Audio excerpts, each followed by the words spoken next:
ಜನನಿ ಜನಕೌ ತಥಾ ತತ್ವೋಪದೇಶಕರ್ತಾರಂ ನತ್ವಾ ಭಕ್ತಿ ಪುರಸ್ಸರಂ. ಪರಮಪೂಜ್ಯ ಪ್ರಾತಸ್ಮರಣೀಯ ಸದ್ಗುರುಗಳ ಚರಣಾರವಿಂದಗಳನ್ನು ಹೃತ್ಪದ್ಮದಲ್ಲಿ ಧ್ಯಾನಿಸಿ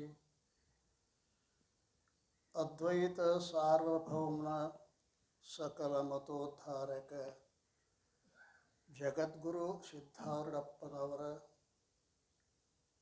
ಮೌನ ಮಹಾಯೋಗಿ ಜಗದ್ಗುರು ಗುರುನಾಥಾರೂಢರ ಪಾವನ ಪಾದಾರವಿಂದಗಳಲ್ಲಿ ಹಣೆಮಣೆದು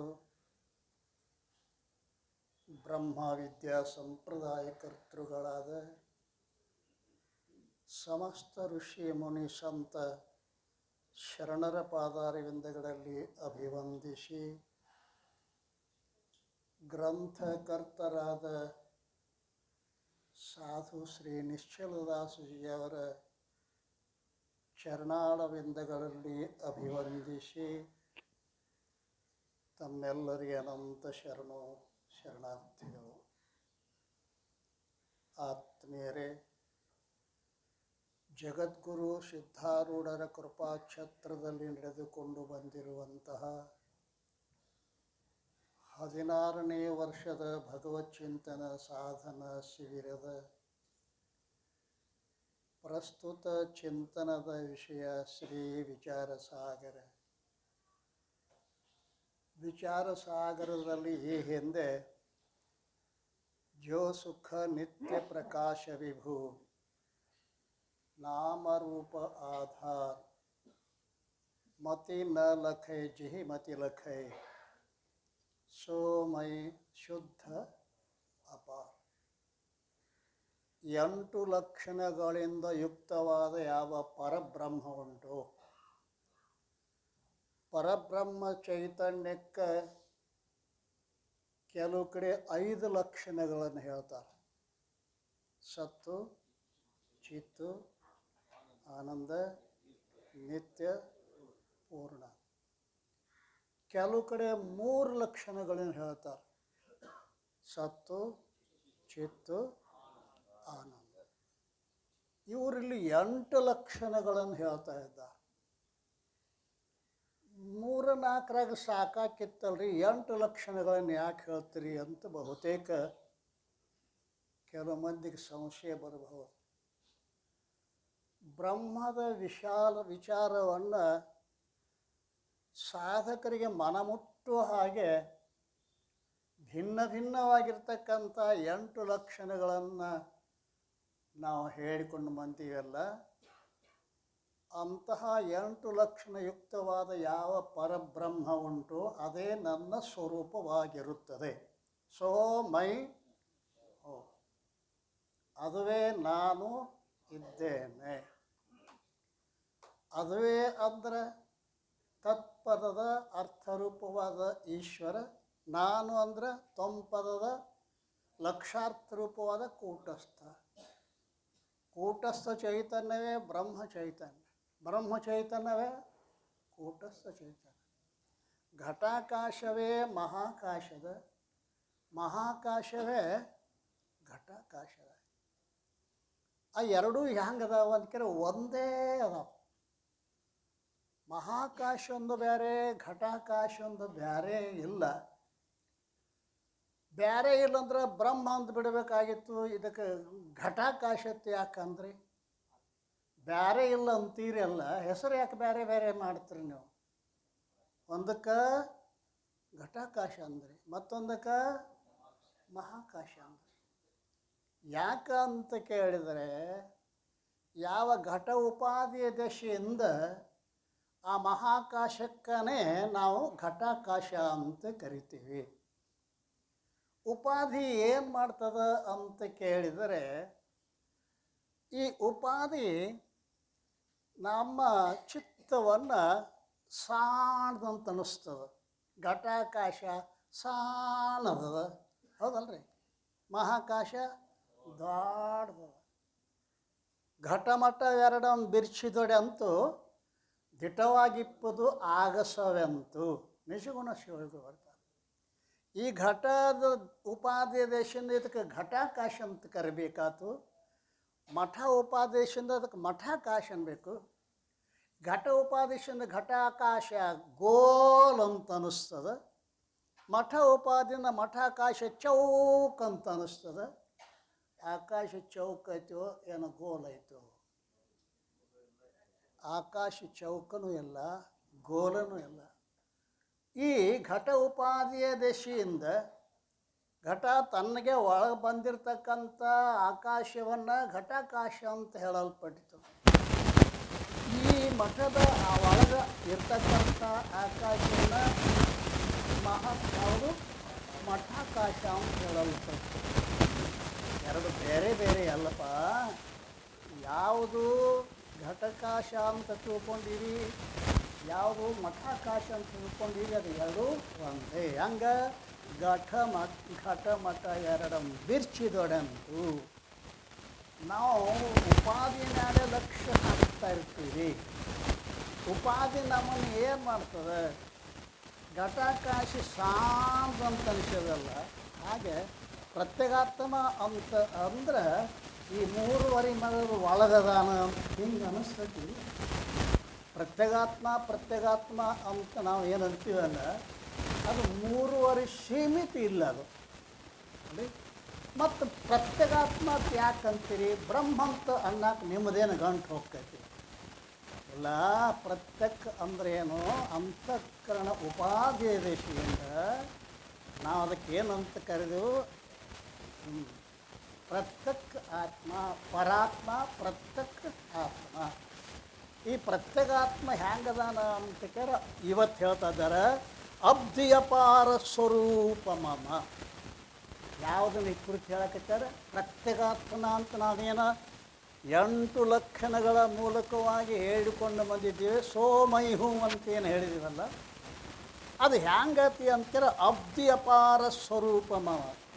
ಲಹರಿ ವಿಷ್ಣು ಮಹೇಶ್ ವಿಧಿರ ವಿಚಂದ ವರುಣ ಯಮ ಸತ್ಯ ಧನೇಶ ಗಣೇಶ. ಅವ ಶಂಕ ಮಾಡ್ಯಾನ. ಶಿಷ್ಯ ಏನು ಶಂಕ ಮಾಡ್ಯಾನ? ಏನ್ರಿ ನೀವು ನಮ್ಮ ಪುರಾಣಗಳ ದಶೆಯಿಂದ ಅನೇಕ ದೇವತೆಗಳ ಅದಾವ. 3 ಮುಖ್ಯ ಅದಾವ. ಯಾವ? ಬ್ರಹ್ಮ, ವಿಷ್ಣು, ಈ ದೊಡ್ಡ ದೊಡ್ಡ ದೇವ್ರನ್ನ ಬಿಟ್ಟು ನೀವೇನು ನಿಮ್ಮದೇನೈತಿಲ್ಲ ಪ್ರತ್ಯೇಕಾತ್ಮ ಅಂತಂತೀರಲ್ಲ. ಇದ್ರ ಮಂಗಲ ಮಾಡೋದಕ್ಕಿಂತಲೂ ಶಿವನ ಮಂಗಲ ಮಾಡೋದು ಭಾಳ ಯೋಗ್ಯ ಇತ್ತು. ಅದಕ್ಕೆ ಹೇಳ್ತಾ ನೋಡ್ರಿ ಶಂಕಾಕಾಗ ವಿಷ್ಣು ಶಿವ ಮೊದಲಾದ ದೇವತೆಗಳ ಸ್ಮರಣ ರೂಪ ಮಂಗಲವನ್ನು ಆಚರಿಸುವುದು ಉಚಿತವಿದ್ದು. ಅಲ್ರಿ, ದೊಡ್ಡ ದೊಡ್ಡ ದೇವ್ರನ್ನ ಬಿಟ್ಟು ನೀವು ಪ್ರತ್ಯೇಕಾತ್ಮನ ಮಂಗಲ ಯಾಕೆ ಮಾಡ್ತಾ ಇದ್ದೀರಿ? ಶಿವ ವಿಷ್ಣು ಮೊದಲಾಗಿರ್ತಕ್ಕಂಥ ಆ ದೇವತೆಗಳ ಸ್ಮರಣ ರೂಪ ಮಂಗಲವನ್ನು ಆಚರಣೆ ಮಾಡಬೇಕಾಗಿತ್ತು. ಆ ದೇವತೆಗಳನ್ನ ಬಿಟ್ಟು ತನ್ನ ಸ್ವರೂಪ ಮಂಗಲವನ್ನು ಮಾಡೋದು ಉಚಿತವಲ್ಲ. ಇಂಥ ದೇವತೆಗಳನ್ನ ಬಿಟ್ಟು ನೀವು ನಿಮ್ಮ ಸ್ವರೂಪದ ಮಂಗಲವನ್ನು ಮಾಡ್ತೀರಲ್ಲ, ಇದು ಯೋಗ್ಯ ಇಲ್ಲ.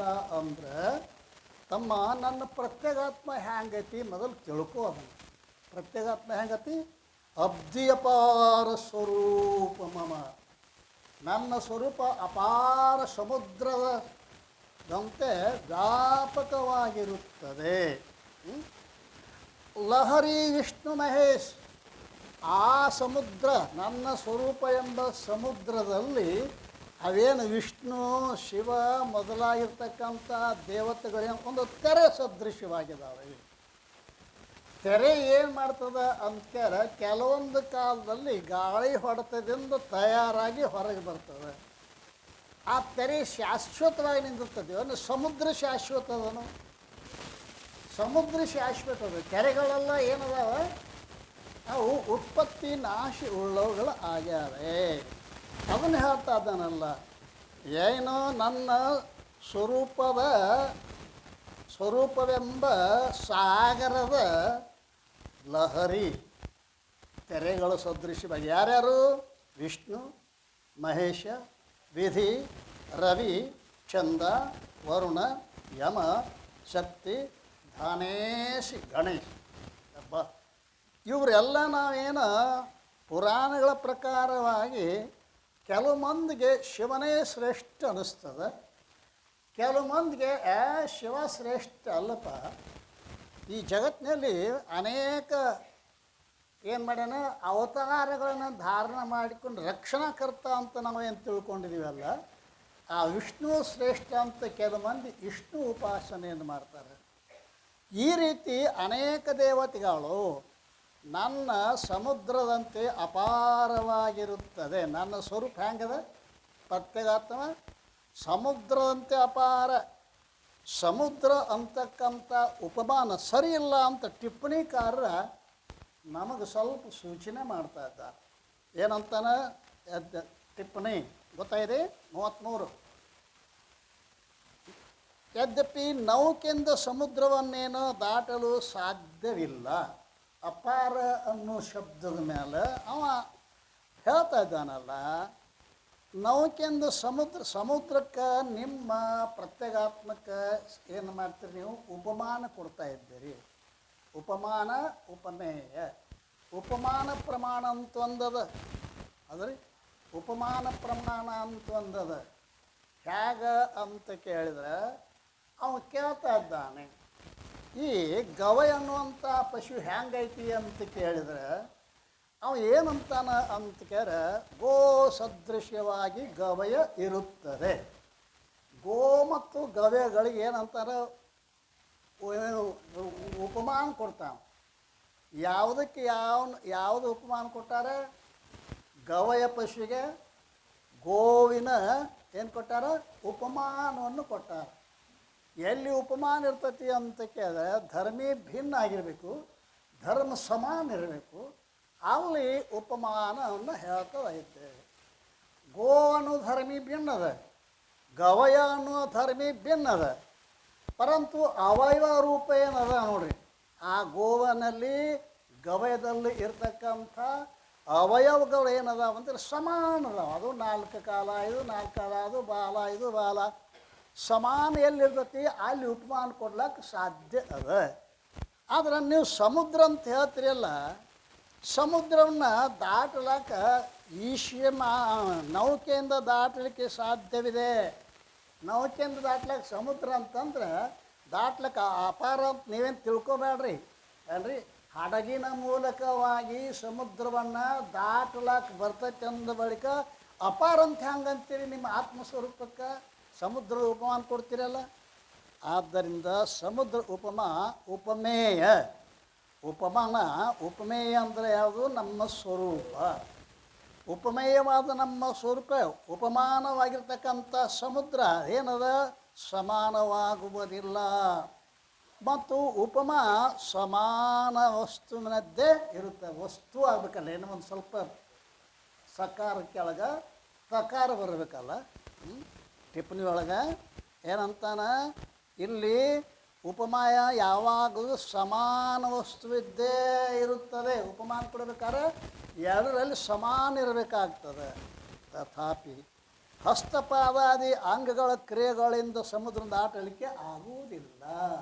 ನಾವು ಯಾವುದರ ದೃಷ್ಟಿಯಿಂದ ಅಪಾರ ಅಂದೀವಿ ತಮ್ಮ ಹಡಗದ ಮೂಲಕವಾಗಿ ದಾಟಬಹುದು, ಪರಂತು ಈಶಿ ಏನ್ರಿ ಅವರಂತಾರೆಲ್ಲ ಇಲ್ಲಿ ಅವು ಹಸ್ತಪಾದಾದಿ ಅಂಗಗಳ ಕ್ರಿಯೆಯಿಂದ ಸಮುದ್ರವನ್ನು ದಾಟಲಿಕ್ಕೆ ಆಗುವುದಿಲ್ಲ. ಆದ್ದರಿಂದ ಸಮುದ್ರದ ಸಮಾನವಾಗಿ ನನ್ನ ಸ್ವರೂಪವೆಂದು ಹೇಳಲ್ಪಟ್ಟಿದೆ. ಇಲ್ಲಿ ಸಮುದ್ರದ ಪೂರ್ಣ ಉಪಮಾ ಇರುವುದಿಲ್ಲ, ಪರಂತು ಲುಪ್ತ, ಕೊರತೆ ಉಳ್ಳ, ಕಡಿಮೆ. ಲುಪ್ತ ಅಂದರೆ ಕಡಿಮೆ.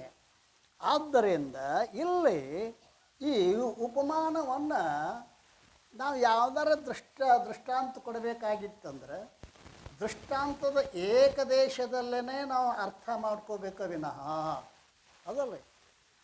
ಈ ಹುಡುಗ ಕುದುರೆ ಆಗ್ಯಾನ್ರಿ ಅಂತಂದ್ರೆ ಬಾಲ್ಯಲೈತಿ ಅಂತ ಕೇಳಬಾರ್ದ್ರಿ. ಕುದುರೆ ಆಗ್ಯಾನ ಅಂತ ಯಾವ ದೃಷ್ಟಿಯಿಂದ ಹೇಳಕತ್ತಾರ? ಕುದುರೆ ಹೆಂಗೆ ಅತ್ಯಂತ ಚಕ್ಕಪಕ್ಕ ಇರ್ತೈತಲ್ಲ, ಹುಡುಗ ಹಂಗೆ ಚಕ್ಕಪಕ್ಕ ಓಡಾಡ್ತಾನ ಅಂತಂದ್ರೆ ಅನ್ನೋದ್ರಿಂದ ಆ ಕುದುರೆಯ ಒಂದು ಅಂಶವನ್ನು ಲಕ್ಷಣೆ ಮಾಡಿ ಈ ಹುಡುಗನಿಗೆ ನಾವು ಕುದುರೆ ಸದೃಶವಾಗಿದಾನ ಅಂತ ಹೇಳಿದೀವಿ. ಹಾಗೆ ಉಪಮಾನ ಉಪಮೇಯಗಳಲ್ಲಿ ಒಂದಂಶವನ್ನು, ದೃಷ್ಟಾಂತದೊಳಗೆ ಒಂದಂಶವನ್ನು ಅಲ್ಲ, ಆಕಾಶ ಹಂಗೆ ವ್ಯಾಪಕದ ಹಂಗೆ ನಮ್ಮ ಸ್ವರೂಪ ಬ್ರಹ್ಮ ವ್ಯಾಪಕದ ಅಂತ ಒಮ್ಮೆ ಹೇಳ್ತೇವೆ ಅಲ್ರಿ. ವ್ಯಾಪಕ ದೃಷ್ಟಿ ಅದ, ಪರಂತು ಆಕಾಶ ಜಡ ಅದ ಅಲ್ರಿ. ಜಡವಾದ ಆಕಾಶ ಇದು ಬ್ರಹ್ಮ ಹೆಂಗಾಗ್ತದ ಅಂತ ಶಂಕ ಮಾಡಬಾರ್ದು. ಯಾವ ದೃಷ್ಟಿ ಇಟ್ಕೊಂಡು ಅದನ್ನು ಆಕಾಶದಂತೆ ಅಂತ ಹೇಳ್ತಿ, ಅದು ಆಕಾಶವೂ ಕೂಡ ಎಲ್ಲ ಊರೊಳಗೆ ಎಲ್ಲ ಮನೆಯೊಳಗೆ ಹಂಗದ. ಬೆಡ್ರೂಮ್ ಆಗಿರೋ ಆಕಾಶವೇ ದೇವ್ರ ಮನ್ಯಾಗ ಐತಿಲ್ಲ ರೀ. ಅಲ್ಲಿದೊಂದು ಆಕಾಶ ಬೇರೆ, ಇಲ್ಲಿಂದ ಆಕಾಶ ಬೇರೆ, ಕಿಚನ್ದಾಗಿಂದ ಒಂದು ಆಕಾಶ ಬೇರೆ, ಹಂಗಿಲ್ಲ. ಪರಂತು ಆ ಎಲ್ಲ ಆಕಾಶ ಒಂದೇ ಇದ್ದರೂ ಕೂಡ ಕಿಚನ್ದು ಹೊಲಸು ಇಲ್ಲ ಅದಲ್ರಿ. ಇದ್ರದ್ದು ಬಾತ್ರೂಮದ ಹೊಲಸು ಹಚ್ಕೊಂಡಿಲ್ಲ, ಅದು ಹಚ್ಕೊಂಡದೇನ್ರಿ ಇಲ್ಲ. ಹಾಗೆ ಆಕಾಶ ಅಸಂಗದ ಪೂರ್ಣದ ಅನ್ನೋ ಸಲುವಾಗಿ ನಾವು ಅದಕ್ಕೇನಂತೀವಿ, ಬ್ರಹ್ಮದಂತೆ. ಆಕಾಶ ಹಂಗದ, ಹ್ಯಾಂಗೆ ವ್ಯಾಪಕದನೋ ಹಂಗೆ ಬ್ರಹ್ಮನು ಕೂಡ ವ್ಯಾಪಕದ ಅಂತ ನಾವು ಹೇಳ್ತೀವಿ. ಆದ್ದರಿಂದ ಇಲ್ಲಿ ಸಮುದ್ರ ಸಮಾನವಾಗಿ ಸ್ವರೂಪವನ್ನು ಹೇಳಲ್ಪಟ್ಟಿದೆ. ಇಲ್ಲಿ ಸಮುದ್ರದ ಪೂರ್ಣ ಉಪಮಾ ಇರುವುದಿಲ್ಲ ಅನ್ರಿ. ಪೂರ್ಣ ಹೇಳಿ ಹುಡುಗ ಕುದುರೆ ಆಗ್ಯಾನಂದ್ರೆ 4 ಕಾಲ 1 ಬಾಲ ಅಂತ ಹಿಂಗೆ ತಿಳ್ಕೊಬೇಡ. ಒಂದು ಅಂಶದಲ್ಲಿ ನಾವು ಅದನ್ನು ಗಣನೆ ಮಾಡಬೇಕಾಗ್ತದೆ ಅಂತ ಟಿಪ್ಪಣಿಕಾರ ಉತ್ತರವನ್ನು ಹೇಳಿದಾನ. ನನ್ನ ಸ್ವರೂಪವು ಸಮುದ್ರಂತೆ ಅಪಾರವಾಗಿರುತ್ತದೆ. ನನ್ನ ಸ್ವರೂಪ ಭೂತವಾದ ಸಮುದ್ರದಲ್ಲಿ ವಿಷ್ಣು ಅಲ್ರಿ. ವಿಷ್ಣು ಏನೇನಾದ ಅದರಂತೆ. ಇಲ್ಲಿ ವಿಷ್ಣುವನ್ನು ಮತ್ತು ಮಹೇಶವನ್ನು ಮೊದಲು ಹೇಳಿ, ವಿಧಿ ಅಂದರೆ ಬ್ರಹ್ಮ ಹೌದಲ್ರಿ. ವಿಧಿ ಅಂದ್ರೇನು? ಬ್ರಹ್ಮ. ಇವು 3 ಬ್ರಹ್ಮ, ವಿಷ್ಣು, ಮಹೇಶ. ಇಲ್ಲಿ 2 ಮೊದಲು ಹೇಳ್ಯಾರ. ವಿಷ್ಣು ಶಿವ ಮೊದಲಾದ ದೇವತೆಗಳು ಈಶ್ವರನ ತರಂಗಗಳಾಗಿರುವರು ಅಲ್ರಿ. ಸಂಭವಿಸುತ್ತದೆ ಅಂತ ಶಂಕ ಮಾಡಿದೆಯಲ್ಲ, ನಿಮ್ಮ ಸ್ವರೂಪ ಪ್ರತ್ಯೇಕ ತರಂಗ ಆಗಿರುವುದು ಸಂಭವಿಸೋದಿಲ್ಲ ಅಲ್ರಿ. ನಿಮ್ಮ ಸ್ವರೂಪ ಏಟದ 3 ಅರಿಮಳದದ ತಿಳಗಂಗದ ಅವನಿಗೆ. ನಿಮ್ಮ ಸ್ವರೂಪ ಏಟದ ಅದು ಸರಿಯಾಗಿ ಉಪಮಾ ಅಲ್ಲ. ಈಶ್ವರನ ಈಶ್ವರನ ಸಮುದ್ರದಲ್ಲಿ ತರಂಗ ಆಗ್ಯಾವ ಅಂತ ಹಿಂಗೆ ಹೇಳ್ರಿ ಹೊರತು ನಿಮ್ಮ ಸ್ವರೂಪದ ಸಾಗರದಲ್ಲಿ ಆ ದೇವತೆಗಳು ಉಪಮೆಯನ್ನು ತೆರೆಯ ಉಪಮೆಯನ್ನು ಕೊಡಬಾರದು ಅಂತ ಹೇಳ್ತಾ ಇದ್ದಾನೆ. ಸಂಭವಿಸಿದ್ರು. ಆದ್ದರಿಂದ ಈಶ್ವರನ ಮಂಗಲಾಚರಣೆ ಮಾಡಬೇಕಾಗಿತ್ತು.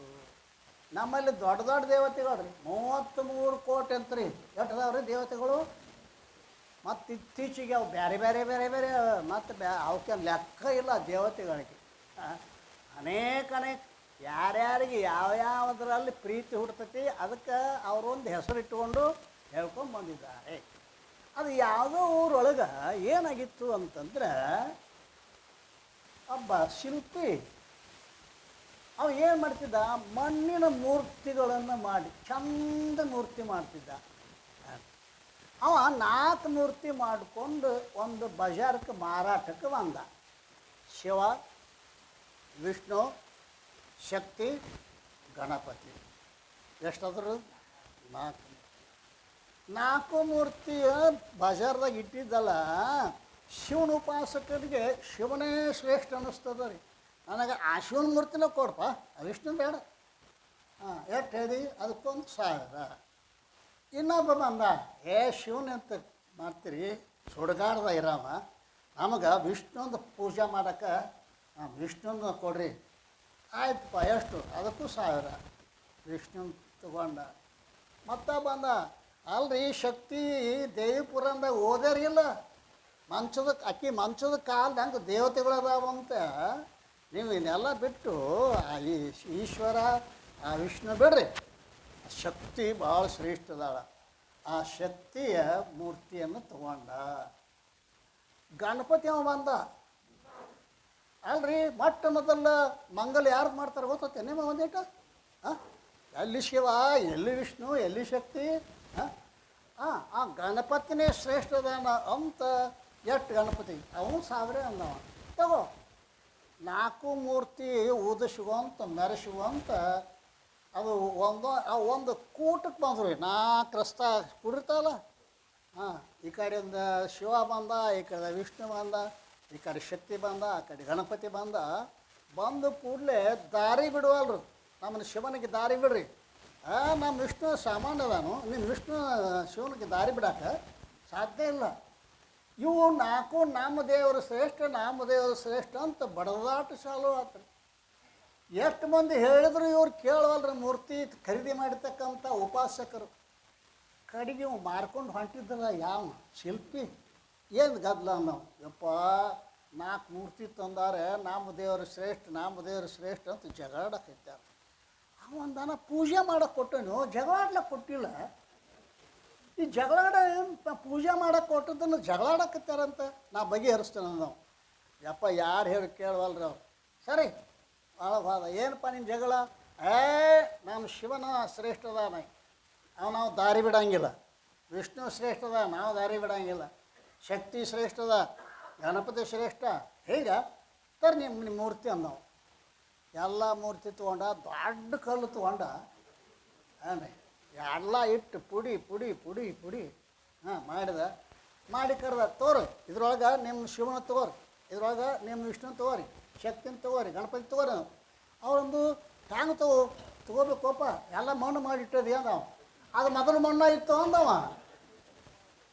ಮಣ್ಣ ಇತ್ತಿಲ್ರಿ. ಮಣ್ಣಿನ ಜ್ಞಾನ ಆದ ಬಳಿಕ ಬಡದಾಟ ಆಕತ್ತೇನ್ರಿ.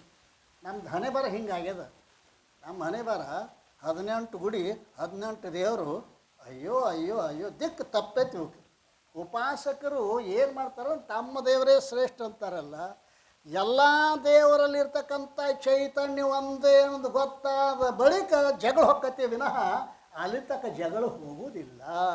ಅದಕ್ಕಂತಾನವ ನಿಮ್ಮ ಸ್ವರೂಪದ ಮಂಗಲ ಮಾಡೋದಕ್ಕಿಂತ ಈಶ್ವರ ದೊಡ್ಡವನ, ಆ ಈಶ್ವರನ ಸ್ವರೂಪದ ಮಂಗಲ ಮಾಡ್ರಿ ಅಂತ ಹೇಳಿದಾಗ ಜಾಕೃಪಾಲು ಸರ್ವಜ್ಞಕೋ ಹೇಧಾರತ ಮುನಿ ಧ್ಯಾನ್ ತಾಕೋ ಹೋತು ಉಪಾಧಿತೆ ಮೋಮೈ ಮಿಥ್ಯಾ ಭಾ.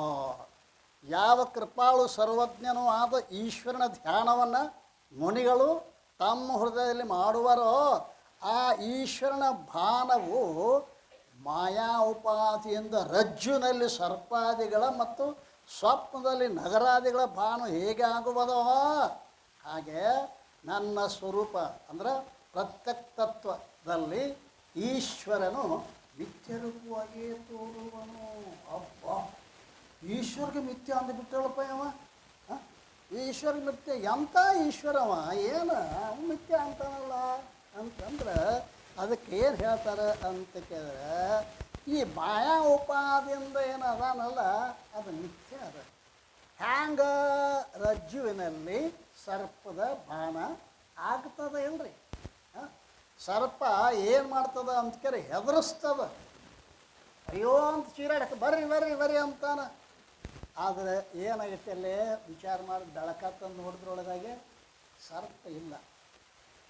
ಇದೀಗ ಸರ್ಪ ತೋರಿತ್ತಲ್ಲ, ಅದು ಎಲ್ಲಿ ಹೋತು ತೋರಿತಿಲ್ರಿ.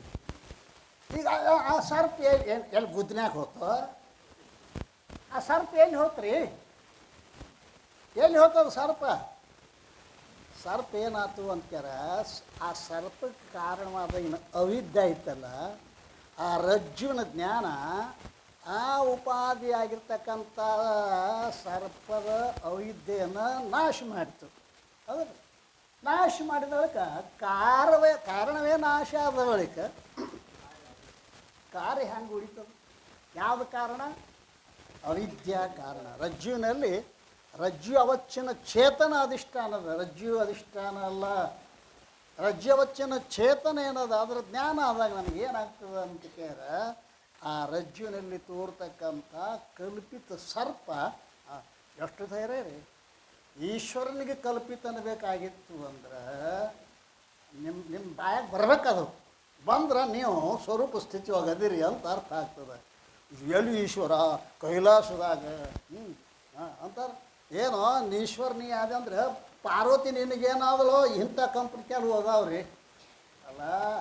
ಯಾವ ಈಶ್ವರ ಅಗದಾಗ ತೋರ್ತಕ್ಕಂಥ ಅವ ಅದು ಕಲ್ಪಿತ ಹೆಂಗೈತೋ ಹಂಗೆ ಮಾಯಾ ಉಪಾಧಿ ನನ್ನ ಚೇತನದಲ್ಲಿ, ನಾನು ಚೇತನ ಸ್ವರೂಪದನಿ, ಚೇತನ ಸ್ವರೂಪನಾದ ನನ್ನಲ್ಲಿ ಮಾಯಾ ಉಪಾದಿಯಿಂದ ತೋರ್ತಕ್ಕಂಥ ಈಶ್ವರ ಏನದ ಅಂತ ಕೇಳಿದ್ರೆ, ಆ ಈಶ್ವರ ರಜ್ಜುವಿನಲ್ಲಿ ತೋರ್ತಕ್ಕಂಥ ಸರ್ಪದಂತೆ ಏನದಾನ, ಮಿಥ್ಯ ಅದಾನೆ, ಮಿಥ್ಯವಾಗಿಯೇ ತೋರುವಲ್ಲ. ಆದ್ದರಿಂದ ನನ್ನ ಮಂಗಲದಿಂದಲೇ ಈಶ್ವರನ ಮೊದಲಾದ ಸರ್ವರ ಮಂಗಲವು ಸಿದ್ಧವಾಗುತ್ತದೆ.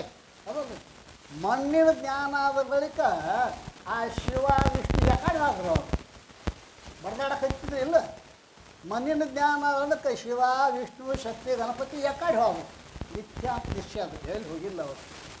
ಯಾವುದರಲ್ಲಿ ಸತ್ಯ ಅಂತ ನೀವು ನಿಶ್ಚಯ ಮಾಡಿದ್ದಲ್ಲ, ಆ ಕಲ್ಪಿತವಾದ ವಸ್ತುವಿನಲ್ಲಿ ಇದಕ್ಕೆ ಆ ಮಣ್ಣಿನ ಜ್ಞಾನ ಆದ ಬಳಿಕ ಆ ಕಲ್ಪಿತವಾಗಿರ್ತಕ್ಕಂಥ ಸುಳ್ಳದು. ಹಾಗೆ ಆ ಈಶ್ವರ ಏನದಾನಲ್ಲ, ಅವ ನಿತ್ಯ ರೂಪವಾಗಿ ತೋರುವನು. ಆದ್ದರಿಂದ ನನ್ನ ಮಂಗಲದಿಂದಲೇ ಈಶ್ವರ ಮೊದಲಾದ ಮಂಗಲವು ಸಿದ್ಧವಾದ. ನನ್ನ ಸ್ವರೂಪದ ಮಂಗಲ ಮಾಡಿದರೆ ಸಾಕು, ಎಲ್ಲ ದೇವತೆಗಳ ಮಂಗಲ ಆಗ್ತದೆ. ಎಲ್ಲ ತೆರೆಗಳಿಗೆ ನಮಸ್ಕಾರ ಮಾಡೋದು ಚಲೋ. ತೆರೆಗಳಿಗೆ ನಮಸ್ಕಾರ ಮಾಡ್ಕೋತ ಕೂತಾರ ಜಳಕನ ಮಾಡೋಕ್ಕಾಗಂಗಿಲ್ಲ ನನಗೆ, ಹೌದಲ್ರಿ? ಹಾಂ, ಸಮುದ್ರಕ್ಕೆ ನಮಸ್ಕಾರ ಮಾಡಬೇಡಿ, ಎಲ್ಲ ದೇವ್ರಿಗೆ ಮುಡ್ತೈತಿ ಇಲ್ಲ. ಆ ತೆರೆ ಬಂದ್ಕೂಲ ಅದಕ್ಕೊಂದು ನಮಸ್ಕಾರ ಮಾಡೋದು, ಈ ಥರ ಅದಕ್ಕೊಂದು ನಮಸ್ಕಾರ ಮಾಡೋದು. ಈ ತೆರೆಗಳು ಗುದ್ದಾಡೋದು ಬಿಡುತ್ತಮ್ಮ. ಸಮುದ್ರ ಏನದ ಅಂತ್ಕರ ಎಲ್ಲ ತೆರೆಗಳಿಗೆ ಆಶ್ರಯದ ಹೆಂಗೋ ನನ್ನ ಚೈತನ್ಯ ಸ್ವರೂಪವಾದ ಪರಬ್ರಹ್ಮ ಹೆಂಗದ ಅಂತ ಕೇಳಿದ್ರೆ ಎಲ್ಲ ಈಶ್ವರ ವಿಷ್ಣುದು ಏನದಾವಲ್ಲ ತೆರೆ ಇದ್ದಂಗೆ ಅದಾವ ಅಂತ ಅದು ಕಲ್ಪಿತವಾಗಿ. ಆದ್ದರಿಂದ ನನ್ನ ಮಂಗಲದಿಂದಲೇ ಈಶ್ವರ ಮೊದಲಾದ ಸರ್ವರ ಮಂಗಲವು ಸಿದ್ಧವಾಗುತ್ತದೆ. ಯಾಕೆಂದರೆ ಯಾವ ವಸ್ತು ಯಾವುದರಲ್ಲಿ ಕಲ್ಪಿತವಾಗಿರುವುದು, ಯಾವ ವಸ್ತು ಸರ್ಪ, ಯಾವುದರಲ್ಲಿ ರಜ್ಜುವಿನಲ್ಲಿ ಕಲ್ಪಿತವಾಗಿರುವುದು. ಅದು ರಜ್ಜುನ ಬಿಟ್ಟು ಬೇರೆ ಅದೇನೋ ಸರ್ಪ, ಬ್ಯಾರೆ ಇತ್ತಂದ್ರೆ ಎಲ್ಲರ ಹೋತಪ್ಪ ಗುದ್ನ್ಯಾಗ ಹೋತು ಅಂತ ಅನ್ಬೇಕಾಗಿತ್ತು. ಹಗ್ಗದ ಜ್ಞಾನ ಆಗ್ಬೇಕು, ಎಲ್ಲಿ ಹೋತು ಸರ್ಪ, ಎಲ್ಲಿ ಹೋತು ಅಂದ್ರೆ ಅದಕ್ಕೆ ಕಾರಣೀಭೂತವಾದ ಅವಿದ್ಯಾ ನಾಶ ಆಯ್ತು. ಸರ್ಪ ರಜ್ಜುವಿನಲ್ಲಿ ತೋರ್ತೋ ಏನು ರಜ್ಜುವಿನ ಅಜ್ಞಾನದಲ್ಲಿ ತೋರಾಕತ್ತೈತೆ. ನಾವೇನ್ತೀವಿ ರಜ್ಜುವಿನಲ್ಲಿ ಅಂತೀವ, ರಜ್ಜುವಿನಲ್ಲಿ ತೋರಾಕತ್ತೈತೋ ಸರ್ಪ ಏನು ರಜ್ಜುವಿನ ಅಜ್ಞಾನದೊಳಗೆ ತೋರಾಕತ್ತೈತೆ. ರಜ್ಜುವಿನ ಅಜ್ಞಾನದೊಳಗೆ ಈ ಈಶ್ವರನದಲ್ಲದವ ಎಲ್ಲಿ ತೋರಾಕತ್ತೆ, ಅದಕ್ಕೆ ನಮ್ಮ ಸ್ವರೂಪದ ಅಜ್ಞಾನದಿಂದ ತೋರಾಕತ್ತೇವೆ. ಇವೆಲ್ಲ ನಮ್ಮ ಸ್ವರೂಪದ ಜ್ಞಾನ ಆಯ್ತು ಅಂತಂದ್ರೆ ಇವೆಲ್ಲ ಹೇಗದವಪ್ಪ ಅಂತ ತೆರೆ ಸದೃಶವಾಗಿದ್ದಾವೆ. ನನ್ನ ಸ್ವರೂಪದ ಮಂಗಲವನ್ನು ಮಾಡಿದ್ರೆ ಸಾಕು. ಯಾಕಂದರೆ ಯಾವ ವಸ್ತು ಯಾವುದರಲ್ಲಿ ಕಲ್ಪಿತವಾಗಿರುವುದು, ಯಾವ ವಸ್ತುವನ್ನೆಲ್ಲೇ ದೃಷ್ಟಾಂತೊಳಗೆ ಸರ್ಪ ಅಲ್ಲ, ಮತ್ತು ಯಾವುದರಲ್ಲಿ ಅಂದ್ರೆ ರಜ್ಜುವಿನಲ್ಲಿ.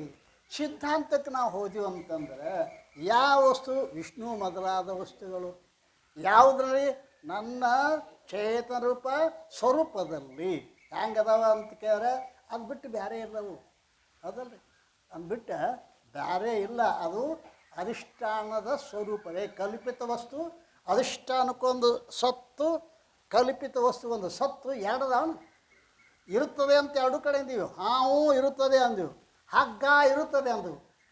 ಇರುವಿಕೆ ಎರಡು ಅದಲ್ಲ ಇಲ್ಲಿ.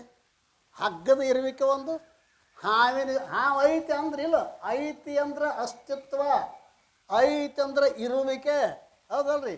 ಈಗ ಎರಡದವನು, ಸರ್ಪಕ್ಕೊಂದು ಅಸ್ತಿತ್ವ, ರಜ್ಜಿಗೊಂದು ಅಸ್ತಿತ್ವ, ಎರಡದವನು ಅಂತ ಕೇಳ ಇಲ್ಲ. ಕಲ್ಪಿತ ವಸ್ತು ಅದು ಹೆಂಗಿರ್ತೈತಿ ಅಂತ ಕೇಳ ಅಧಿಷ್ಠಾನದ ಸ್ವರೂಪವೇ ಇರುತ್ತದೆ.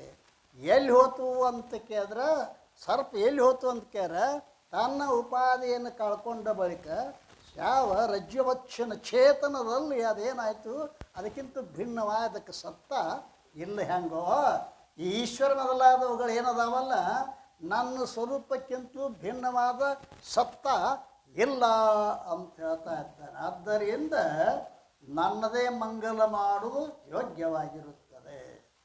ನನ್ನದೇ ಮಂಗಲ ಮಾಡಿದ ಯೋಗ್ಯ ಅಂತ ಅಂದ ಬಳಿಕ ಮತ್ತೆ ಶಂಕ ಮಾಡ್ತಾನಲ್ಲ, ಈಶ್ವರನು ಶುದ್ಧ ಬ್ರಹ್ಮದಲ್ಲಿ ಅಧ್ಯಸ್ಥನಿರುವನು. ನಿಮ್ಮ ಸ್ವರೂಪ ನಿಮ್ಮ ಪ್ರತ್ಯೇಗಾತ್ಮಲ್ಲಿ ಈಶ್ವರ ಅಧ್ಯಸ್ಥ ಇಲ್ಲ ಅಲ್ರಿ. ಈಶ್ವರನ ನಿನ್ನ ಸ್ವರೂಪದ ಈಶ್ವರ ಅಧ್ಯಸ್ಥದಾನಂತ ನೀವು ತಿಳ್ಕೊಂಡಿಲ್ಲ. ಶುದ್ಧ ಬ್ರಹ್ಮದಲ್ಲಿ ಈಶ್ವರ ಏನದನ ಅಧ್ಯಸ್ಥ ಅಂದರೆ ಕಲ್ಪಿತ. ಇಲ್ಲದೆ ಇದ್ದಂತೆ ತೋರುವುದಕ್ಕೆ ಅಧ್ಯಸ್ಥ ಕಲ್ಪಿತ ಅಂತ ಕರೀತಾರೆ. ಅದಲ್ಲ ಇಲ್ಲದೆ ಹಾವು ಇತ್ತೇನೋ ಇದ್ದಂತೆ ತೋರಿತು, ಹಾವು ಇದ್ದಿದ್ದಿಲ್ಲ. ಇಲ್ಲದೆ ಇದ್ದಂತೆ ತೋರೋದು ಯಾವುದು ಅದಕ್ಕೆ ಅಧ್ಯಸ್ಥ ಕಲ್ಪಿತ ಅಂತ ಕರೀತಾರೆ. ಅದು ಸತ್ಯ ಅಲ್ಲ. ವಿಚಾರ ಮಾಡಿದ್ರೆ ಅದು ಏನದ ಅಂತಾರೆ ಅಧಿಷ್ಠಾನದ ಸ್ವರೂಪವೇ ಇರುತ್ತದೆ. ಆದ್ದರಿಂದ ಈಶ್ವರನು ಶುದ್ಧ ಬ್ರಹ್ಮದಲ್ಲಿ ಅಧ್ಯಸ್ಥನಾಗಿದ್ದಾನೆ. ಅಧ್ಯಸ್ಥನ ಕಲ್ಪಿತ ಅಂತ ಹೇಳೋಣ. ಹಾಗೆ ಕಾರಣ ಆಧೀನತೆ, ಪ್ರಕಾಶದ ಆಧೀನತೆ ಮತ್ತು ಆಧಾರದ ಆಧೀನತೆ ಈ ಮೂರು ಪರತಂತ್ರಗಳು ನನ್ನಲ್ಲಿ ಇಲ್ಲ. ಈ ರೀತಿಯಾಗಿ ಇಲ್ಲಿ ಏನು ಹೇಳಕತ್ಯಾರ ಅಂತಿಕ್ಯಾರ ಟೀಕಾ ಕಡೆ ನೋಡ್ರಿ. ಟೀಕಾ ಹಗ್ಗವನ್ನು ತಿಳಿಯದೇ ಇರುವುದರಿಂದ ಹೇಗೆ ಸರ್ಪವು ಪ್ರತೀತವಾಗುವುದು, ಹಾಗೆ ಯಾವ ಬ್ರಹ್ಮವನ್ನು ತಿಳಿಯದೇ ಇರುವುದರಿಂದ ಈ ಜಗತ್ತಿನ ಪ್ರತೀತಿ ಆಗುತ್ತದೆ. ಜಗತ್ತು ಯಾರಿಗೆ ತೋರಾಕತ್ತೈತಿ ಅಂದ್ಕ್ಯಾರ ಅಧಿಷ್ಠಾನದ ಜ್ಞಾನ ಯಾರಿಗಾಗಿಲ್ಲೋ ಹೌದಲ್ಲ. ಮತ್ತು ಅಧಿಷ್ಠಾನದ ಜ್ಞಾನ ಯಾರಿಗಾಗಿಲ್ಲೋ ಅವರಿಗೆ ಈ ಕಲ್ಪಿತ ವಸ್ತುಗಳು ತೋರ್ತಾವ. ಏನಿಲ್ಲ ಮಂಗ್ಯ ಕೋಳಿ ಕುರಿ ಹೌದಲ್ಲ. ಕೋಳಿ ಕುರು ಮಂಗ್ಯಕ್ಕೆ ಮೂರಕ್ಕೂ ಅಧಿಷ್ಠಾನದ ಸಕ್ರಿಯ ಅದಲ್ಲ. ಹಾಗೆ ಇಲ್ಲಿ ಅಧ್ಯಸ್ಥವಾಗಿರ್ತಕ್ಕಂಥವನು ಅಂದ್ರೆ ಕಲ್ಪಿತವಾಗಿರ್ತಕ್ಕಂಥ ನಿಮ್ಮ ಪ್ರತ್ಯೇಗಾತ್ಮಲ್ಲಿ ಕಲ್ಪಿತ ಆಗಿಲ್ಲವ. ಕಾರಣ ಆದ ನಿರ್ಗುಣ ಬ್ರಹ್ಮದಲ್ಲಿ ಮಂಗಲವನ್ನು ಮಾಡಬೇಕು. ಅದರ ಮಂಗಲದಿಂದಲೇ ಸರ್ವರ ಮಂಗಲ ಸಿದ್ಧಿಯೂ ಆಗುವುದು. ಅಲ್ರಿ ನಿರ್ಗುಣ ಬ್ರಹ್ಮದ ಮಂಗಲ ಮಾಡಿ ನೀವು ನಿಮ್ಮ ಸ್ವರೂಪದ ಮಂಗಲ ಮಾಡಬೇಡ್ರಿ. ಯಾಕೆ ನಿರ್ಗುಣ ವಸ್ತುವಿನಲ್ಲೇ ಈ ಈಶ್ವರಾದಿಗಳು ಕಲ್ಪಿತದ ಹೊರತು ನಿಮ್ಮ ಸ್ವರೂಪದಲ್ಲಿ ಈಶ್ವರಾದಿಗಳು ಕಲ್ಪಿತ ಆಗಿಲ್ಲ. ಆದ್ದರಿಂದ ಏನು ಮಾಡಬೇಕಾಗಿತ್ತು? ನಿರ್ಗುಣ ಬ್ರಹ್ಮದ ಮಂಗಲ ಮಾಡಬೇಕು. ಅದರ ಮಂಗಲದಿಂದಲೇ ಸರ್ವ ಮಂಗಲ ಸಿದ್ಧಿ ಆಗುತ್ತದೆ.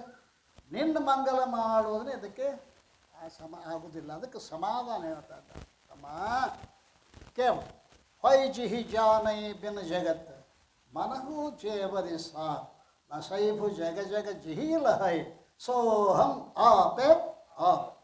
ಹಗ್ಗವನ್ನು ತಿಳಿಯದೆ ಟೀಕಾ ಹಗ್ಗವನ್ನು ತಿಳಿಯದೇ ಇರುವುದರಿಂದ ಹೇಗೆ ಸರ್ಪವು ಪ್ರತೀತವಾಗುವುದು, ಹಾಗೆ ಯಾವ ಬ್ರಹ್ಮವನ್ನು ತಿಳಿಯದೇ ಇರುವುದರಿಂದ ಜಗತ್ತಿನ ಪ್ರತೀತಿ ಆಗುತ್ತದೆ.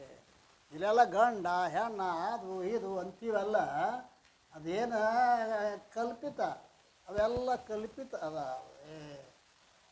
ಮೊಲೆ ಮುಡಿಗಳು ಬಂದರೆ ಹೆಣ್ಣೆಂಬರು, ಗಡ್ಡ ಮೀಸೆಗಳು ಬಂದರೆ ಗಂಡೆಂಬರು, ಒಳಗೆ ಸುಳಿವು ಆತನ ಹಬ್ಬ. ಏನು ಅಕ್ಕ ಎಷ್ಟು ದೂರ ಹೋಗಿದ್ದಾರೆ ನೋಡ್ರಿ. ಒಳಗೆ ಸುಳಿವು ಆತ್ಮ ಹೆಣ್ಣು ಅಲ್ಲ, ಆತ್ಮ ಹೆಣ್ಣು ಗಂಡು. ನಿಮ್ಮನ್ನು ಕೇಳ್ತಾರೆ, ನೀವು ಮುಗಿಸ್ಕೊಂಡು ಹೋಗ್ತಿರಲ್ಲ, ಏನಪ್ಪ ಸಾಧನ ಶಿಬಿರಕ್ಕೆ ಹೋಗಿದ್ರಂತ, ಆತ್ಮ ಗಂಡು ಹೆಣ್ಣು? ಗಂಡು ಅಲ್ಲ ಹೆಣ್ಣು ಅಲ್ಲ, ಆತ್ಮ. ಶರೀರ ಗಂಡ ಹೆಣ್ಣ ಇರಬಹುದೇ ವಿನಃ ಶರೀರಕ್ಕೆ ಅಧಿಷ್ಠಾನವಾಗಿರ್ತಕ್ಕಂಥ ಆತ್ಮ ಗಂಡು ಅಲ್ಲ ಹೆಣ್ಣು ಅಲ್ಲ ಅಂತ ಅಕ್ಕ ಮಹಾದೇವಿ ಭಾಳ ಸುಂದರವಾಗಿ ಉಪದೇಶ ಮಾಡಿದಿರ್ತಾರೆ. ಅದರಂತೆ ಹಗ್ಗವನ್ನು ತಿಳಿಯದೇ ಇರುವುದರಿಂದ ಹೇಗೆ ಸರ್ಪವು ಪ್ರತೀತವಾಗ್ಬೋದೋ ಹಾಗೆ ಯಾವ ಬ್ರಹ್ಮವನ್ನು ತಿಳಿಯದೇ ಇರುವುದರಿಂದ. ಅಕ್ಕನ ವಚನ ಇನ್ನೊಂದು ಭಾಳ ಚಂದ ಸಿಕ್ಕೈತಿ ಮಣ್ಣು. ಹಬ್ಬ ನಾನು ಅಕ್ಕನ ನಿಲುವು ನೋಡಿದೆ ಅಲ್ಲ. ನನ್ನ ನರಿಯದ ಮುನ್ನ ನೀನು ಎಲ್ಲಿರ್ದೆ ಹೇಳಯ್ಯ ಮಲ್ಲಿಕಾರ್ಜುನ ಅಂತ ಹೇಳಕ್ಕೆ. ಏನು ಒಂದು ಸ್ವಲ್ಪ ಅವ್ರು ಎಲ್ಲಿ ನಿಂತು ಅಂದಾರ ಅಲ್ಲಿ ನಿಂತು ನಾವು ನೋಡಿದ್ರೆ ಅರ್ಥ ಆಗ್ತದೆ. ನರಿಯದ ಮುಂದೆ ನೀನು ಎಲ್ಲಿರ್ದೆ ಹೇಳಯ್ಯ, ಚಿನ್ನದೊಳಗಿನ ಬಣ್ಣದಂತೆ. ಬಾ ಬಾ ಬಾ ಬಾ ಬಾ ಚಿನ್ನದೊಳಗಿನ ಚಿನ್ನ ಮತ್ತು ಬಣ್ಣ ಯಾಟದವನು ತಮ್ಮ. ಚಿನ್ನದೊಳಗಿನ ಬಣ್ಣದಂತೆ ಎನ್ನೊಳಗೆ ಅಡಗಿರ್ದೆಯ, ಎನ್ನೊಳಗೆ ಇನಿತಿರ್ದು ಮೈದೋರದ ಭೇದವ ನಿಮ್ಮಲ್ಲಿ ಕಂಡೆ ಕಾಣ ಮಲ್ಲಿಕಾರ್ಜುನ. ಬಾ ಬಾ ಬಾ ಏನು ಮಾತು ಅಲ್ಲಿ ಅವ್ರು ಯಾವ ದೃಷ್ಟಿಯಿಂದ ಹೇಳಕತ್ತಾರೆ. ಆದ್ದರಿಂದ ನೀ ಚನ್ನಮಲ್ಲಿಕಾರ್ಜುನ ನನ್ನ ಅರಿಕಿತ ಮೊದಲು ನೀ ಎಲ್ಲಿದ್ದೆಪ್ಪ ಅಲ್ರಿ. ನಾ ಅರಿಕಿತ ಮೊದಲು ನೀ ಎಲ್ಲಿದ್ದೆ ಅಂದಾಗ ಉತ್ತರನ ಹೇಳ್ತಾ ಇದ್ದಾನೆ, ಚಿನ್ನದೊಳಗಿನ ಬಣ್ಣದಂತೆ. ಚಿನ್ನ ಬಣ್ಣ ಎರಡಿಲ್ಲ, ನಾನು ನೀನು ಎರಡಿಲ್ಲ. ಆದ್ದರಿಂದ ಎನ್ನ ಅರಿಯದ ಮುಂದೆ ನೀನು ಎಲ್ಲಿದ್ದೆ ಹೇಳಯ್ಯ, ಚಿನ್ನದೊಳಗಿನ ಬಣ್ಣದಂತೆ ಎನ್ನೊಳಗೆ ಅಡಗಿರ್ದೆಯ. ನೀ ಅಲ್ಲಿ ಶ್ರೀಶೈಲ ಪರ್ವತದಾಗ ನಿಮ್ಮ ಕಲ್ಪನಾ ಅದಲ್ಲ, ಅವು ಎಲ್ಲಿದಾನೋ ಶ್ರೀಶೈಲಕ್ಕೆ ಗುಡ್ಡದಾಗದಾನೋ ಏನು ನಿಮ್ಮಲ್ಲಿದಾನೋ, ಇಟ್ಟು ಧೈರ್ಯ ಬರಬೇಕು ನೋಡ. ಅಂದರೆ ನೀವು ವಿಚಾರ ಸಾಗರಕ್ಕೆ ಅಧಿಕಾರಿಗಳು ಹೌದಲ್ಲ. ಇದಕ್ಕೆ ಮತ್ತೆ ಹೋದ್ರಪ್ಪ ಎಲ್ಲಿಗೆ ಮಲ್ಲಯ್ಯ ಎಲ್ಲಿದ ನಾವು ಗುಡ್ಡದಾಗ ನಡ್ಕೊತ ಲಕ್ಷಗಟ್ಟಲೆ ಮಂದಿರಿ ಹೋಗ್ತಾರೆ ಇಲ್ರಿ. ಮತ್ತು ನೀವು ಹೋದವ್ರು ಇರ್ಬೇಕು, ಯಾರ್ಯಾರು ಇದ್ರೊಳಗೆ ಅಲ್ಲ. ಎಲ್ಲಿ ತನಕ ನೀವು ಗುಡ್ಡಕ್ಕೆ ಹೋಗ್ತೀರಿ ಗೊತ್ತೇನು? ನಿನ್ನನ್ನು ನೀವು ತಿಳಿದ ತನಕ ಹಿಂಗೆ ಗುಡ್ಡು ಬಿಡಂಗಿಲ್ಲ ನಿಮ್ಮನ್ನು. ನಿನ್ನನ್ನು ನೀವು ತಿಳಿದಕ್ಕ ಆ ಗುಡ್ಡು ನೀನು ಬಿಡಂಗಿಲ್ಲ ತಮ್ಮ. ಆಕೆ ಚೆನ್ನಾಗಿ ಹೇಳ್ತಾಳೆ, ನನ್ನ ನಾನು ಅರಿಯದ ಮುಂದೆ ನೀನು ಎಲ್ಲಿರ್ದೆ ಹೇಳಯ್ಯ, ಚಿನ್ನದೊಳಗಿನ ಬಣ್ಣದಂತೆ ಎನ್ನೊಳಗೆ ಅಡಗಿರ್ದೆಯ. ಇನಿತು ಎನ್ನೋಳಿರ್ದು ಮೈದೋರದ ಭೇದವ. ನನ್ನಲ್ಲಿ ಇದ್ದು ನನಗೆ ಕಾಣಿಸಲಾರ್ದ ಅದೆಯಲ್ಲ ಈ ರೀತಿ. ಭೇದ ಅಂದ್ರೆ ರೀತಿ, ಭೇದ ಅಂದ್ರೆ ಯಾಡ್ ಅಂತ ಅರ್ಥ ಅಲ್ಲ. ಆ ರೀತಿಯನ್ನು ನಿಮ್ಮಲ್ಲಿ ಕಂಡು ಕಾಣ ಚೆನ್ನಮಲ್ಲಿ. ಅಖಂಡ ಚೈತನ್ಯವೇ ಚೆನ್ನಮಲ್ಲಿಕಾರ್ಜುನ ತೇತ್ರ. ಗುಡ್ದಾಗಿನ ಪರ್ವತ ಅಲ್ಲಿ ಶ್ರೀಶೈಲವಾಗಿಂದ ಅಲ್ಲದ ಅಖಂಡ ಚೈತನ್ಯವೇ ಶ್ರೀಶೈಲ. ಹಾಗೆ ಹಗ್ಗವನ್ನು ತಿಳಿಯದೇ ಇರುವುದರಿಂದ ಹೇಗೆ ಸರ್ಪವು ಪ್ರತೀತವಾಗುವುದು, ಹಾಗೆ ಯಾವ ಬ್ರಹ್ಮವನ್ನು ತಿಳಿಯದೇ ಇರುವುದರಿಂದ ಈ ಜಗತ್ತಿನ ಪ್ರತೀತಿ ಆಗುತ್ತದೆ. ಈ ಜಗತ್ತ ಹೆದರಿಸ್ತದೆ ನಮ್ಮನ್ನು, ಹೌದಲ್ರಿ? ಅಳಿಸ್ತದ, ನಗಿಸ್ತದ. ಯಾವುದದು ಜಗತ್ತು? ಅದು ಕಲ್ಪಿತದನೋ ನಿಸತ್ಯದನೋ? ಕಲ್ಪಿತದ್ದು ನಿಮ್ಮನ್ನು ಅಳಿಸಾಕತ್ತೈತಿ ಅಂದ್ರೆ ಎಷ್ಟು ವಿಚಾರದ ರೀ. ಅದು ಕಲ್ಪಿತದ ರೀ. ಹಾವು ಕಲ್ಪಿತ ಹೋದಲ್ರಿ, ಚಡ್ಡಿ ತೋದತ್ತಿಲ್ರಿ. ಕಲ್ಪಿತನು ಚಡ್ಡಿ ತೋರಿಸ್ತತಿಲ್ರಿ, ಮಜಾ ಅದಲ್ಲ. ಹಂಗೆ ಈ ಜಗತ್ತು ಕಲ್ಪಿತದ ಅಲ್ರಿ. ಹಿಂಗೆ ಮಾಡಾಕತ್ತೈತಿ ನಮ್ಮನ್ನು. ವಿಚಾರ ಮಾಡ್ತಮ್ಮ. ಆ ಕಲ್ಪಿತ ಜಗತ್ತಿಗೆ ಅಧಿಷ್ಠಾನ ಜ್ಞಾನ ಆದ ಬಳಿಕ ಅಲ್ಲ ಸರ್ಪವು ಪ್ರತೀತ. ಹಾಗೆ ಯಾವ ಬ್ರಹ್ಮವನ್ನು ತಿಳಿಯದೇ ಇರುವುದರಿಂದ ಈ ಜಗತ್ತಿನ ಪ್ರತೀತವಾಗುವುದು ಮತ್ತು ಹಗ್ಗವನ್ನು ತಿಳಿಯುವುದರಿಂದ ಹೇಗೆ ಸರ್ಪದ ನಾಶವಾಗುವುದೋ, ಹಗ್ಗವನ್ನು ತಿಳಿದ ಬಳಿಕ ಸರ್ಪನಾಶ ಆಯ್ತು.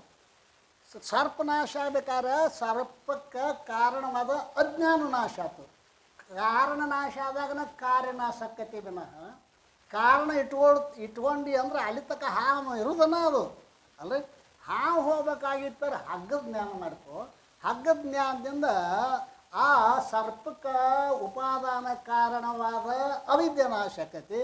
ಆವಾಗ ಹಾವ ನಿನ್ನ ಕೈ ಬಿಟ್ಟು ಹೋಗ್ತದೆ. ಈ ಜಗತ್ತಿನ ಪ್ರತೀತಿಯಾಗುವುದು ಮತ್ತು ಹಗ್ಗವನ್ನು ತಿಳಿಯುವುದರಿಂದ ಹೇಗೆ ಸರ್ಪದ ನಾಶವಾಗುವುದು, ಹಾಗೆ ಬ್ರಹ್ಮವನ್ನು ತಿಳಿಯುವುದರಿಂದ ಈ ಜಗತ್ತಿನ ನಿವೃತ್ತಿ ಆಗುತ್ತದೆ. ಈ ಎಲ್ಲಿ ತನಕ ಬ್ರಹ್ಮವನ್ನು ತಿಳಿಯುವುದಿಲ್ಲ ಅಲ್ಲಿ ತನಕ ಆತ್ಮವಿತ್ ಶೋಕಂ ಆತ್ಮವಿತ್ ಶೋಕಂ ತರತಿ. ನೀ ಅಧಿಷ್ಠಾನದ ಆತ್ಮನ ತಿಳ್ಕೊಂಡಿ ಅಂತಂದ್ರೆ ಶೋಕ ಹೋಗ್ಬಿಡ್ತದೆ. ಆದ್ದರಿಂದ ಹಾಗೆ ಬ್ರಹ್ಮವನ್ನು ತಿಳಿಯುವುದರಿಂದ ಜಗತ್ತಿನ ನಿವೃತ್ತಿ ಆಗುವುದು. ಆ ಅಧಿಷ್ಠಾನ ರೂಪ ಶುದ್ಧ ಬ್ರಹ್ಮವೇ ನಾನು. ಬರೇ ನಾನು ಅಂದಿಲ್ಲ, ಆಪೇ ಆಪ. ಶಬ್ದದಾಗ ಒಂದು ಗಂಭೀರತೆ ಇರ್ತೈತಿ.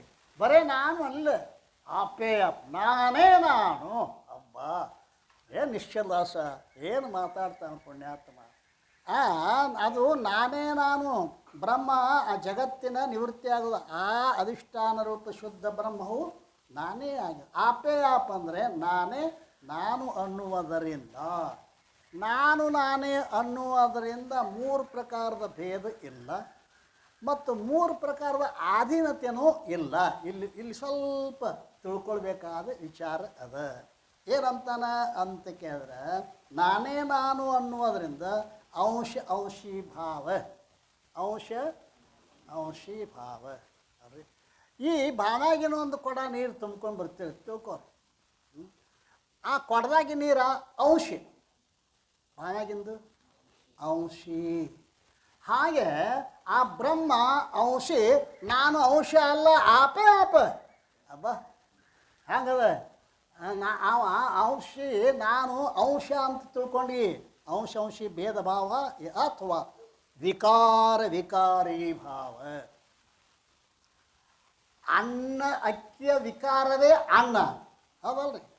ಅಕ್ಕಿ ಬ್ಯಾರೆ ಅನ್ನ ಬ್ಯಾರೆನೋ, ಅಕ್ಕಿಯ ವಿಕಾರವೇ ಅನ್ನ ಆದಂಗೆ ಬ್ರಹ್ಮದ ವಿಕಾರವೇ ನಾನು ಅಲ್ಲ. ವಿಕಾರ ಅಂದ್ರೆ ಏನು? ಪೂರ್ವರೂಪ ಪರಿತ್ಯಾಗ ಅನಿರೂಪ ಧಾರಣ. ಪೂರ್ವರೂಪ ಪರಿತ್ಯಾಗ ಅನಿರೂಪ ಧಾರಣ. ವಿಕಾರಿ ಭಾವ. ಆ ಪರಮಾತ್ಮನಿಗೂ ನನಗೂ ಏನು ವಿಕಾರಿ ಭಾವ ಅನ್ನುವ ಭೇದ ಇಲ್ಲ. ಅಥವಾ ಉಪಾಸಕ ಉಪಾಸ್ಯ ಭಾವ. ನಾನು ಉಪಾಸಕ, ಅವನು ಉಪಾಸ್ಯ ಅಂತ ಈ ಭೇದನೂ ಕೂಡ ಆಪೇ ಆಪ್ ಅನ್ನೋದು ಎಷ್ಟು ಕೆಲಸ ಮಾಡ್ತೈತೆ ನೋಡ್ರಿ. ನಾನೇ ನಾನು ಅನ್ನೋದು 3 ಪ್ರಕಾರದ ಭೇದವನ್ನು ನಾಶ ಮಾಡ್ತೈತಿ.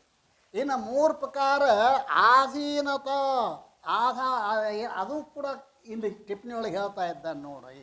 ಏನಂತಾನ ಅಂತ ಕೇಳಿದ್ರೆ ವಿಕಾರಿ ಭಾವ ಅಥವಾ ಉಪಾಸಕ ಉಪಾಸ್ಯ ಭಾವ. ಮೊದಲ ಯಾವ ರೀತಿಯಿಂದಲಾದರೂ ನನ್ನ ಮತ್ತು ಬ್ರಹ್ಮದ ಕಿಂಚಿತ್ ಭೇದವು ಇಲ್ಲ, ಹೀಗೆ ಸೂಚಿಸಲ್ಪಟ್ಟಿತು. ಮತ್ತು ಭೇದದ ಅಭಾವ ಆಗುವುದರಿಂದ ಕಾರಿತಾರೂಪ, ಪ್ರಕಾಶತಾರೂಪ, ಆಧೇಯತಾರೂಪ, ಇವು 3 ಏನದವ ಅಂತ ಕೇಳ 3 ಪ್ರಕಾರದ ಪರತಂತ್ರತೆ ಇವು ಇರುವವು.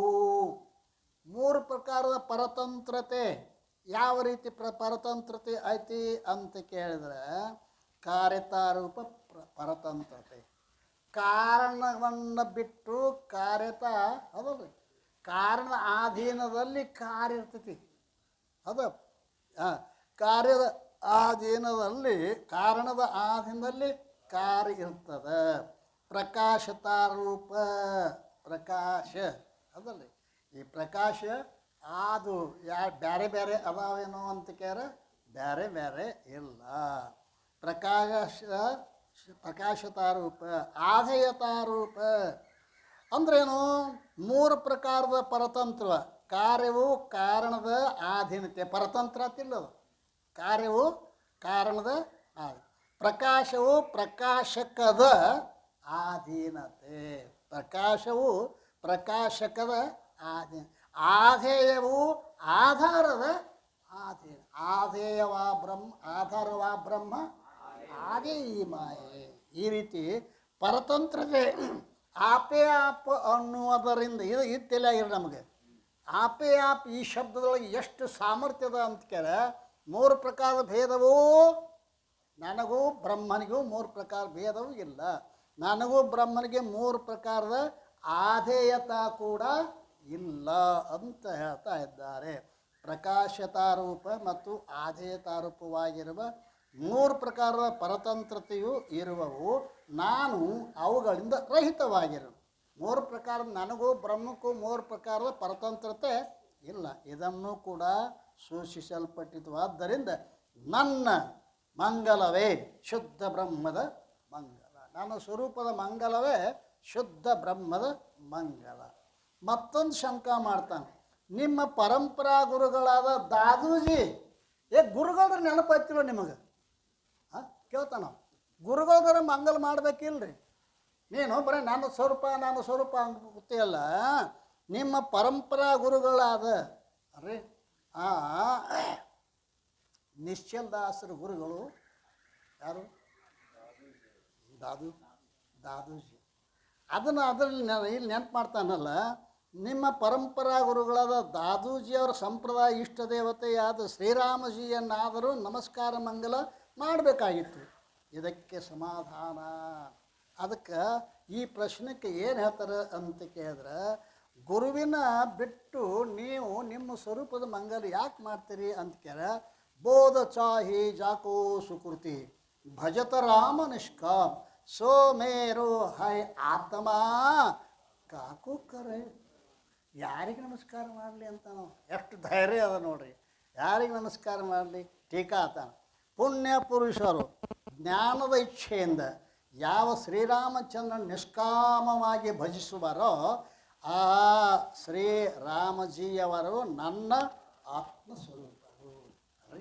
ಯಾವ ಪುಣ್ಯ ಪುರುಷ ಜ್ಞಾನದ ಇಚ್ಛೆಯಿಂದ ಅದಲ್ಲ, ಜ್ಞಾನದ ಇಚ್ಛೆಯಿಂದ ತನ್ನ ಇಷ್ಟ ದೇವತೆಯನ್ನು ಏನು ಮಾಡ್ತಾರೆ? ಭಜನೆಯನ್ನು ಮಾಡ್ತಾರೆ. ಭಜಿಸುವರೋ ಆ ರಾಮಜಿಯವರು ನನ್ನ ಆತ್ಮಸ್ವರೂಪ ಆಗಿರುತ್ತದೆ. ಅಂದ್ರೇನು? ದಾದು ದಯಾಲಜಿ ಅವರು ಸಂಪ್ರದಾಯದಲ್ಲಿ ಶ್ರೀರಾಮಜಿ ಅವರನ್ನು ನಿರ್ಗುಣ ಬ್ರಹ್ಮ ಎಂದು ಒಪ್ಪಿದ್ದಾರೆ. ರಾಮ ಅಂದ್ರೆ ದಶರಥನ ಮಗ ಅನ್ನಕ್ಕೆ ಹೋಗಬೇಡ್ರಿ ಮಾರಾಯ. ರಾಮ ಅಂದ್ರೆ ದಶರಥನ ಮಗ ಅಂತೇಳಿ ರಾಮ ಅಂದ್ರೆ ಏನು ಅಂತ ಕೇಳ ನಿರ್ಗುಣ ಬ್ರಹ್ಮ. ಅವು ಎಲ್ಲ ಉಪಾಸನೆಗೆ ಈ ರೀತಿಯಾಗಿ ನಾವು ತಿಳ್ಕೊಂಡ್ವಪ್ಪ ಅಂದರೆ ಭಯ ಇರುವುದಿಲ್ಲ. ದಾದೂಜಿ ಅವರ ಸಂಪ್ರದಾಯದಲ್ಲಿ ರಾಮಜಿ ಅವರನ್ನು ನಿರ್ಗುಣ ಬ್ರಹ್ಮ ಎಂದು ಒಪ್ಪಿದ್ದಾರೆ. ಆದ್ದರಿಂದ ನಾನು ನಮಸ್ಕಾರ ಮಾಡುವುದಾದರೂ ಯಾರಿಗೆ?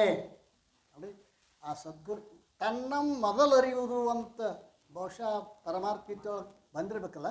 ತನ್ನ ಮೊದಲರಿಯುವುದು, ತನ್ನನ್ನು ಅರಿತರೆ ದೇವರನ್ನು ಗುರುಗಳನ್ನು ಎಲ್ಲವನ್ನು ಅರಿತಂತೆ ಆಗುತ್ತದೆ ಅಂತ ಪರಮಾತ್ಮೀಯತೆಯೊಳಗೆ ಹೇಳ್ಕೊಂಡು ಬಂದಾರಲ್ಲ. ಆದ್ದರಿಂದ ನನಗಿಂತಲೂ ಭಿನ್ನವಾಗಿ ಬೇರೆ ವಸ್ತುವಿನ ಅಭಾವ ಇರುವುದರಿಂದ ಇನ್ನಾರಿಗಾದರೂ ಪ್ರಣಾಮ ಮಾಡುವುದಿಲ್ಲವೆಂಬ ಭಾವ ಇರುತ್ತೆ. ಯಾರಿಗೆ ನಮಸ್ಕಾರ ಮಾಡಲಿ? ಮತ್ತು ಹೋಗುವಾಗ ಸಿದ್ಧಾಗ ನಮಸ್ಕಾರ ಮಾಡೋದು ಬಿಟ್ಟಿರೋ ಮಾರಾಯ. ಏನ್ರಿ ಹೇಳಕ್ಕವ್ರಿ? ಏನ್ರಿ ಹಾಕವ್ರಿ? ಹೇಳೋದು ನಮ್ಮ ಕರ್ತವ್ಯ, ತಿಳ್ಕೊಂಡು ನಿಮ್ಮದಲ್ಲ ಮತ್ತು ಅಲ್ರಿ. ಎಲ್ಲಿ ತನಕ ನಾವು ಜ್ಞಾನದ ಅಪೇಕ್ಷೆ ಉಳ್ಳವರಾಗೀವಿ ಅಲ್ಲಿ ತನಕ ಸಿದ್ಧಾರ್ಥ ನಮಸ್ಕಾರ ಮಾಡಲೇಬೇಕು.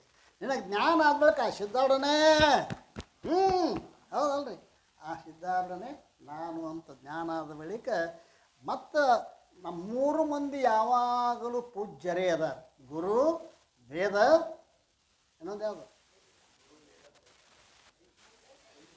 ದೈವ.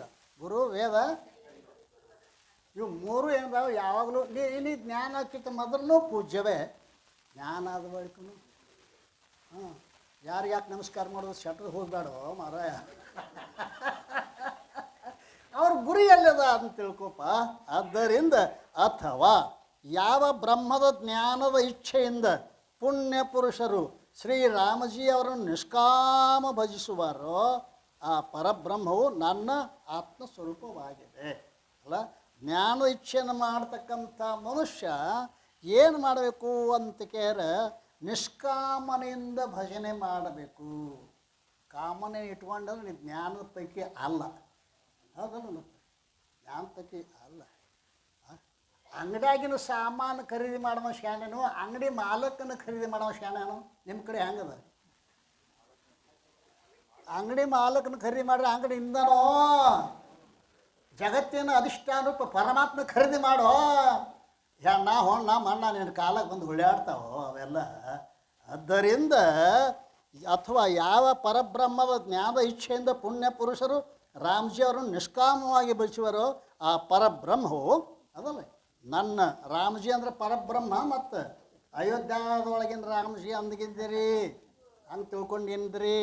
ಅಂತಹ ಪರಬ್ರಹ್ಮವು ನನ್ನ ಆತ್ಮಸ್ವರೂಪವಾಗಿದೆ. ಅದುವೇ ಶ್ರೀರಾಮಜಿಯ ಸ್ವರೂಪವಾಗಿದೆ.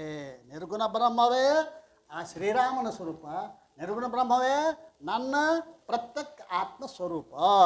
ಆದ್ದರಿಂದ ಸರ್ವಕ್ಕೂ ಅಧಿಷ್ಠಾನವಾದ ನಾನು ಯಾರಿಗೆ ಪ್ರಣಾಮ ಮಾಡಲಿ ಅಲ್ಲ. ನನಗಿಂತಲೂ ಭಿನ್ನವಾದ ಬೇರೆ ವಸ್ತುವೇ ಇರುವುದಿಲ್ಲ. ನನಗಿಂತಲೂ ಭಿನ್ನವಾದ ವಸ್ತು ಇಲ್ಲ. ಆದ್ದರಿಂದ ನಾನು ಪ್ರಣಾಮ ಮಾಡುವುದು ಸಂಭವಿಸಲಿಲ್ಲ ಅನ್ನುವ ಭಾವವನ್ನು ಇಷ್ಟೆಲ್ಲ ಬರೀ ಮಂಗಲದೊಳಗನ ಅದಲ್ರಿ ನಮ್ಮ ದೆವ್ವ ಬಿಟ್ಟು ಹೋಗುವ ಹಂಗೆ ವ್ಯವಸ್ಥೆ ಮಾಡಿದ್ರೆ ಪುಣ್ಯಾತ್ಮರೇ.